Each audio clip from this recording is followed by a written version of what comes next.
Hello everyone. आज का हमारा टॉपिक है depression in freezing point. Depression in freezing point एक कॉलिगेटिव प्रॉपर्टी है और कॉलिगेटिव प्रॉपर्टी क्या होती है हमने लास्ट वीडियो में डिटेल में डिस्कस किया था। वापस हम देख लेते हैं कॉलिगेटिव प्रॉपर्टी क्या होती है। वो प्रॉपर्टीज जो सिर्फ सॉल्यूट की जो सॉल्यूशन में कंसंट्रेशन है उस पर डिपेंड करती है, सॉल्यूट के नेचर पर डिपेंड नहीं करती है। कॉलिगेटिव प्रॉपर्टी डाइल्यूट सॉल्यूशन की प्रॉपर्टी होती है और जो सॉल्यूट होना चाहिए वो नॉन वॉलेटाइल होना चाहिए। जैसे एग्जांपल देखते हैं, यहाँ पे है depression in freezing point. Freezing point का कम होना एक कॉलिगेटिव प्रॉपर्टी है, ठीक है। तो जैसे मान लीजिए हमने लिया 1 molal aqueous solution of glucose और एक हमने लिया 1 molal aqueous solution of urea. दोनों में सॉल्यूट अलग अलग है, एक में है ग्लूकोज और एक में है यूरिया। सॉल्वेंट दोनों में सेम है, एक्वस सॉल्यूशन है यानी कि वाटर है। दोनों सॉल्यूशन की कंसंट्रेशन सेम है, एक है 1 मोलल एक्वस ग्लूकोज, एक है 1 मोलल एक्वस यूरिया, ठीक है। तो क्योंकि दोनों की कंसंट्रेशन सेम है इसीलिए जो depression in freezing point colligative property है उसकी वैल्यू दोनों सॉल्यूशन के लिए सेम होगी, चाहे सॉल्यूट अलग हो, ठीक है। तो क्लियर हुआ आपको कॉलिगेटिव प्रॉपर्टी क्या होती है। सॉल्यूशन की वो प्रॉपर्टीज जो सिर्फ कंसंट्रेशन पर डिपेंड करती है, सॉल्यूट की नेचर पर डिपेंड नहीं करती है, ठीक है। सॉल्वेंट दोनों केसेस में यहाँ सेम था, अभी हमने एग्जाम्पल में देखा था, है ना। चलिए अब हम देखते हैं depression in freezing point colligative property क्या है। तो सबसे पहले हम डिस्कस करेंगे कि फ्रीजिंग पॉइंट क्या है। तो फ्रीजिंग पॉइंट इन जनरली हम बोलते हैं कि वो टेम्परेचर जिस पे लिक्विड सॉलिडिफाई हो जाता है, या फिर ऐसे भी हम इक्विलिब्रियम चैप्टर में पढ़ते हैं, temperature at which solid and liquid phase are in equilibrium, that temperature is the freezing point, ठीक है। फ्रीजिंग पॉइंट की ये डेफिनेशन हमको यहाँ देखनी है। The temperature at which solid phase and liquid phase of a substance have same vapor pressure, यानी कि जो सॉलिड फेज का वेपर प्रेशर है और उसी सब्सटेंस की जो लिक्विड फेज है उसका जो वेपर प्रेशर है वो दोनों जिस टेम्परेचर पे इक्वल हो जाते हैं वो होता है freezing point of that substance, ठीक है। इसको हम ग्राफिकली देखते हैं। देखिए ये है graph between the vapour pressure and temperature. ये वाला जो ग्राफ है that is for the solvent. Temperature बढ़ने के साथ में वेपर प्रेशर बढ़ रहा है ना, बढ़ता है वेपर प्रेशर टेम्परेचर के साथ। ये है सॉल्यूशन के लिए ग्राफ। ये सॉल्यूशन का वेपर प्रेशर टेम्परेचर के साथ इस तरह से वेरी होता है।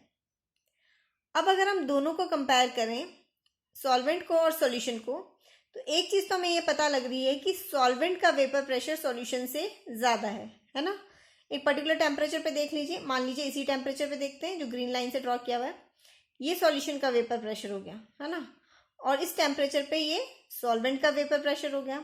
तो देखिए सॉल्वेंट का वेपर प्रेशर ज्यादा है सॉल्यूशन से, ठीक है। अब ये है फ्रोजन स्टेट, यानी कि जो सॉलिड फेज है उसके लिए वेपर प्रेशर का कर्व, ये वाला कर्व। अभी हमने डेफिनेशन देखी थी कि जिस टेम्परेचर पे लिक्विड फेज और सॉलिड फेज का वेपर प्रेशर बराबर हो जाएगा वो फ्रीजिंग पॉइंट होगा। तो पहले हम सॉल्वेंट का फ्रीजिंग पॉइंट इस ग्राफ से देखते हैं। ये सॉल्वेंट का वेपर प्रेशर इस पॉइंट पे जाके सॉलिड फेज के वेपर प्रेशर के बराबर हो गया। तो अब इस पॉइंट का टेम्परेचर क्या है वो देख लेते हैं।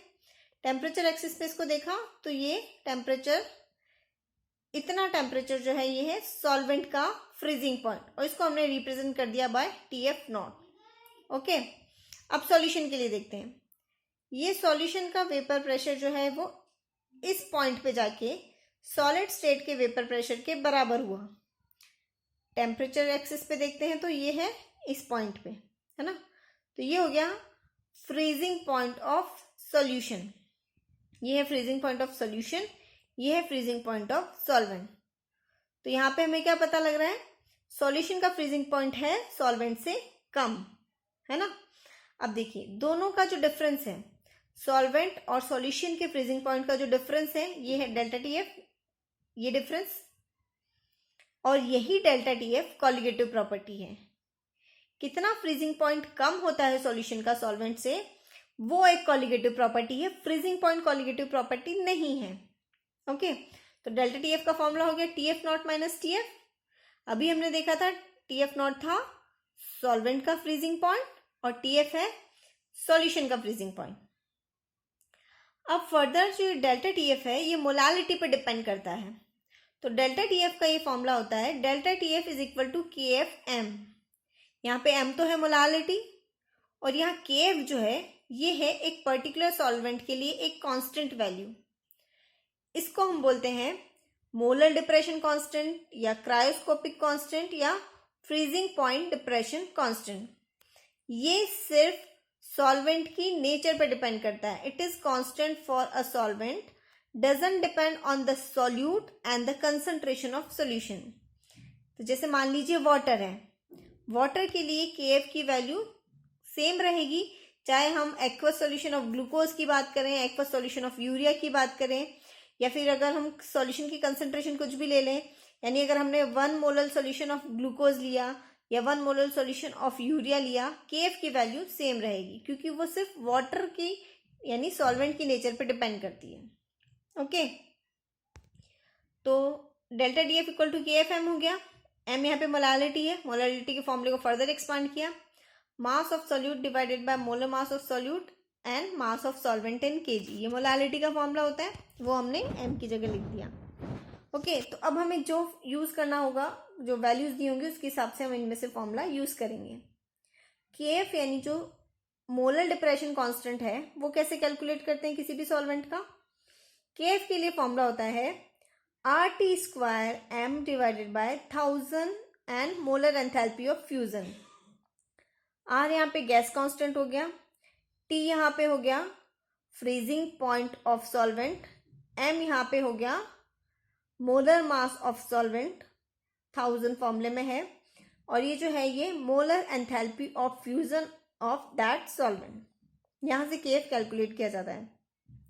केएफ की यूनिट क्या हो जानी चाहिए, देखिए यहाँ से ये है केल्विन और मोलालिटी की यूनिट होती है मोल्स पर केजी, तो यहाँ से केएफ की यूनिट आ गई kelvin KG mole inverse. Okay, अब आगे देखते हैं डिप्रेशन इन फ्रीजिंग पॉइंट की एप्लीकेशंस क्या क्या हैं, कहाँ ये यूज होता है।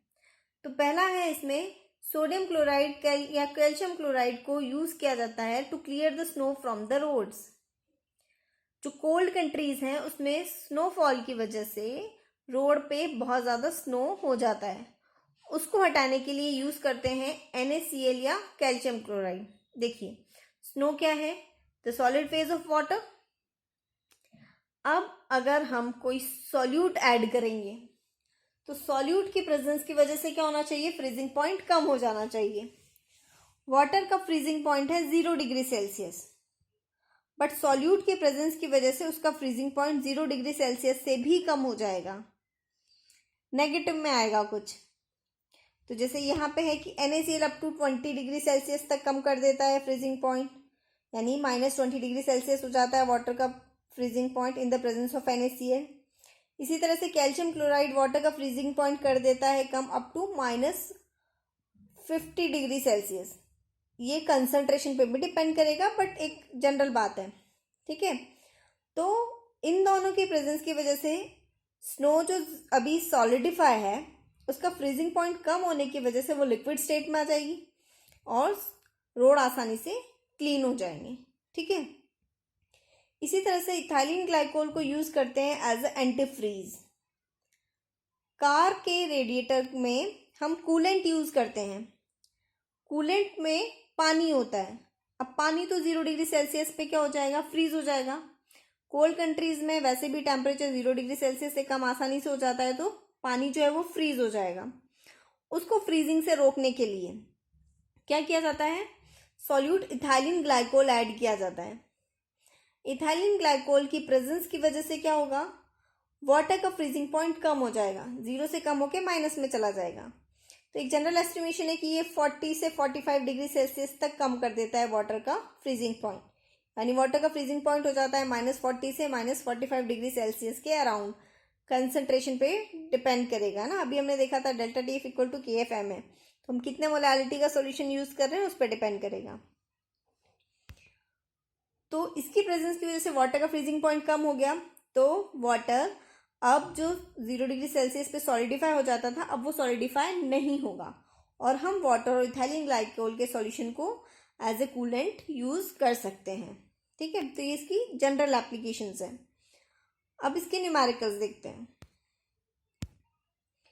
फर्स्ट क्वेश्चन है, solution of sucrose is prepared by dissolving 34.2 gram of it in 1000 gram of water, find out the freezing point of solution. अब देखिए आपको सुक्रोज दिया हुआ है, मोलर मास भी दिया हुआ है, सॉल्यूट सुक्रोज है, मोलर मास उसका इतना है, और हमने उसका 34.2 ग्राम डिसॉल्व किया है। किस में डिसॉल्व किया है? 1000 ग्राम ऑफ वाटर में, यानी हमारे पास में सॉल्वेंट का मास भी है। हमें पता करना है फ्रीजिंग पॉइंट ऑफ सॉल्यूशन। तो सबसे पहले हम डिप्रेशन इन फ्रीजिंग पॉइंट निकाल सकते हैं, क्योंकि हमारे पास में के एफ है और हम मोलालिटी भी पता कर पाएंगे। तो अभी हमने फॉर्मूला देखा था delta T F equal to K F M, या मोलालिटी को एक्सपांड कर देंगे तो पूरा फॉर्मूला ये आएगा। डेल्टा टी एफ आपको कैलकुलेट करना है, फ्रीजिंग पॉइंट कितना कम हुआ वो, के एफ 1.86 दे रखा है, मास ऑफ सोल्यूट कितना है 34.2 gram, molar mass of solute question में दे रखा है, सुक्रोज का मोलर मास 342। अब हमें चाहिए मास of solvent but in KG. Question में हमको दे रखा है 1000 ग्राम ऑफ वाटर, यानी सॉल्वेंट का मास हमको ग्राम में दे रखा है, केजी में कन्वर्ट कर लिया 1 kg हो गया। यहाँ से डेल्टा डी एफ आ गया हमारा 0.186 केल्विन। ओके, यानी डिप्रेशन इन फ्रीजिंग पॉइंट आया। अब निकालना है फ्रीजिंग पॉइंट ऑफ सोल्यूशन, तो अब हम ये वाला फॉर्मूला यूज करेंगे। डेल्टा टी एफ पता है, T F not freezing point of solvent था, सॉल्वेंट वाटर है, इसका फ्रीजिंग पॉइंट हमें पता है ना। वाटर का फ्रीजिंग पॉइंट 0 डिग्री सेल्सियस होता है, तो कैल्विन्स में हो जाएगा 273.15। T F freezing point of solution हमको निकालना है। फॉर्मूले में वैल्यू पुट करी तो हमारे पास में फ्रीजिंग पॉइंट ऑफ सॉल्यूशन आ गया 272.96 केल्विन। ओके, सिंपल न्यूमेरिकल था, सिर्फ फॉर्मूले में वैल्यूज पुट करनी थी। नेक्स्ट क्वेश्चन उसी तरह का है, थोड़ा सा बस इसमें कंसंट्रेशन जो दे रखी है 5% एक्वस सॉल्यूशन, यानी मास परसेंटेज के टर्म में दे रखी है। Calculate freezing point of 5% aqueous solution of cane sugar. Cane sugar और सुक्रोज एक ही होता है। मोलर मास 342 ग्राम पर मोल इन वाटर। ठीक है, अब आपको सॉल्यूट का मोलर मास पता है, सॉल्वेंट क्या है ये पता है, तो आप मोलालिटी कैलकुलेट कर पाएंगे क्योंकि आपको मास परसेंटेज भी पता है। ठीक है, 5%, परसेंट का मतलब होता है इन 100, है ना। तो 5% aqueous solution of cane sugar का मतलब हो गया 5 gram of cane sugar in 100 gram of solution. So solution अगर 100 ग्राम है, उसमें से सॉल्यूट 5 ग्राम है, तो बचा हुआ सॉल्वेंट, यानी सॉल्वेंट कितना हो गया 95 ग्राम। बस अब फॉर्मूले में वैल्यू पुट कीजिए, mass of solute is 5 gram, it's molar mass is 342, 95 gram is the mass of solvent but it is in gram, KG में कन्वर्ट करने के लिए 1000 से डिवाइड कर दिया, ये आ गया 1000। ओके, केएफ वाटर के लिए 1.86, अभी हमने लास्ट क्वेश्चन में देखा था, यहाँ नहीं दिया हुआ है बट लास्ट क्वेश्चन से हमें वैल्यू पता थी इसलिए हमने यहाँ लिख दी। ओके, आपको दी हुई होती है, आपको याद करने की जरूरत नहीं होती, बट आप न्यूमेरिकल सॉल्व करेंगे तो मोस्टली आपको वाटर की मिलेगी तो आपको याद हो जाएगी। यहाँ से हमने डेल्टा डी एफ निकाल लिया, डेल्टा डी एफ 0.28 केल्विन हो गया, है ना। अब फ्रीजिंग पॉइंट ऑफ सॉल्यूशन निकालना है, यहाँ से निकाल लेंगे। डिप्रेशन पता है, वाटर का फ्रीजिंग पॉइंट पता है, सॉल्यूशन का फ्रीजिंग पॉइंट निकाल लेंगे। ठीक है, तो आ गया हमारे पास में सॉल्यूशन का freezing point 272.87 kelvin. Okay, next numerical देखते हैं। यहाँ थोड़ा ध्यान दीजिए, आपको बेसिक कंसेप्ट लगाने की जरूरत पड़ेगी। An aqueous solution contain 5% by mass of urea, 10% by mass of glucose. If molar depression constant for water is 1.86 Kelvin kg per mole, calculate freezing point of solution. अब सॉल्यूशन में दो solute हैं, एक तो है यूरिया और एक है ग्लूकोज। ठीक है, वही परसेंटेज कंपोजिशन है, 5% बाय मास ऑफ यूरिया यानी 5 gram of urea in 100 gram of solution, है ना। And 10% bye mass of glucose यानी 10 ग्राम है यूरिया का 100 ग्राम सोल्यूशन में। ओके, तो हमें ये तो पता लग गया यूरिया कितना है और ग्लूकोज कितना है। सॉल्यूशन हमारा कितना है 100 ग्राम। ओके, अब हम सॉल्वेंट का मास पता कर सकते हैं। दोनों सॉल्यूट का मास जो है वो हो गया 5 और 10। तो दोनों का मास हमने सॉल्यूशन के मास में से माइनस किया, हमारे पास में सॉल्वेंट आ गया 85 ग्राम। ओके, ये तो हमने बेसिक इन्फॉर्मेशन निकाली। अब देखिए, आप फ्रीजिंग पॉइंट निकालेंगे तो सबसे पहले आपको निकालना पड़ेगा delta T F, depression in freezing point. वो निकालते हैं by K F multiplied by M, M is the molality. अब यहाँ मोलालिटी कैसे निकालेंगे, है ना। दो अलग अलग सॉल्यूट्स हैं, यहाँ पे यूरिया है और ग्लूकोज है। अभी हमने पढ़ा था colligative property doesn't depend on the nature of solute, सिर्फ उसका जो नंबर ऑफ मोल्स है उससे आपको उस पर कॉलिगेटिव प्रॉपर्टी डिपेंड करती है, उसके नेचर पर डिपेंड नहीं करती है। ठीक है, तो हम निकाल लेते हैं पहले number of moles of urea कितने हैं। यूरिया का 5 ग्राम, तो mass divided by molar mass से नंबर ऑफ मोल्स निकाल लिया। 5 gram divided by its molar mass that is 60 gram. ठीक है, अब हम number of moles of glucose निकाल देते हैं, तो आ जाएगा हमारा mass divided by molar mass that is 10 divided by 180। Okay, इन दोनों को अगर हम ऐड कर दें, यानी number of moles of urea और number of moles of glucose को ऐड कर दें, तो मेरे पास में total number of moles of solute आ जाएंगे, है ना। ये आ गया मेरे पास में total number of moles of solute. Molality calculate करने के लिए मैं ये total number of moles of solute जब भी मैंने कैलकुलेट किया ना, वो यूज़ करूँगी। क्यों ऐसा कर रहे हैं, बिकॉज कॉलिगेटिव प्रॉपर्टी है, नेचर ऑफ सोल्यूट से तो कोई मतलब नहीं है। ठीक है, तो हम इस तरह से टोटल मोल्स ऑफ सोल्यूट को ऐड करके फिर मोलालिटी निकाल लेंगे। ओके, तो सॉल्यूशन की मोलालिटी निकाल लेते हैं। ठीक है, नंबर ऑफ मोल्स मैंने निकाल दिया divided by mass of solvent in KG, तो number of moles 0.138 divided by mass of solvent that is 85। अब यहाँ पे ये जो 1000 है इसको ग्राम को केजी में कन्वर्ट करने के लिए, है ना, तो मोलालिटी आ गया 1.62 moles per KG. Okay, molality आ गई। अब delta D F equal to K F M से हम ये सॉल्व कर सकते हैं।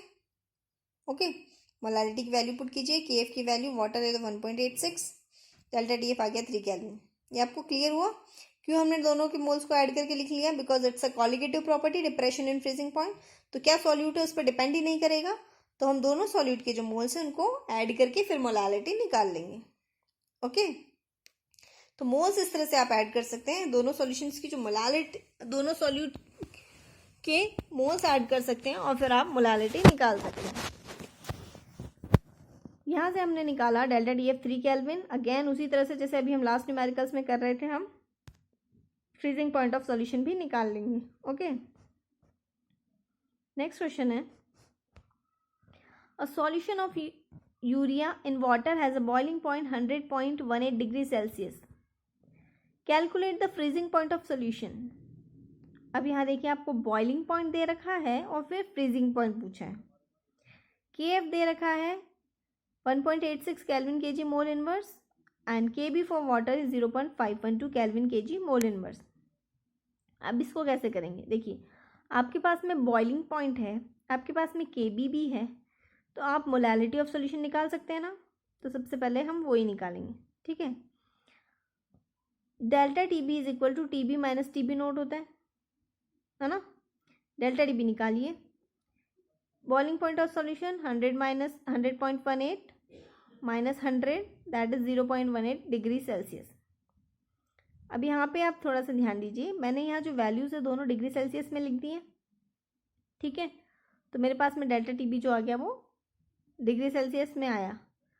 अब अगर मैं इन्हीं वैल्यूज़ को केल्विन में कन्वर्ट करती फिर डेल्टा टी बी निकालती तो भी वो इतना ही आता। कैसे, देखिए सिंपली 100 है, 100.18 है।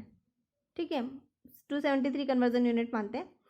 अगर मैं इस बॉइलिंग पॉइंट को केल्विन्स में कन्वर्ट करती हूँ तो मेरा आता है 373.18 केल्विन, है ना। और सॉल्वेंट का जो बॉइलिंग पॉइंट है 100 डिग्री सेल्सियस, वो हो जाता 373। ओके, तो डिफरेंस हो जाता अगेन वही 0.18 केल्विन। सो बिकॉज ये डिफरेंस है, हम इसको केल्विन में निकालें चाहे डिग्री सेल्सियस में निकालें सेम आएगा। तो ये डिफरेंस 0.18 केल्विन ही है और 0.18 डिग्री सेल्सियस सेम है, ठीक है। ओके, ये क्लियर हुआ। तो ज़रूरी नहीं होता जब आप डिफरेंस निकाल रहे हैं तो आप उसको कन्वर्ट भी करें, डायरेक्ट भी आप कर सकते हैं, बट अगर आपको कन्फ्यूज़न होता है तो आप हमेशा केल्विन में कन्वर्ट करके कीजिए।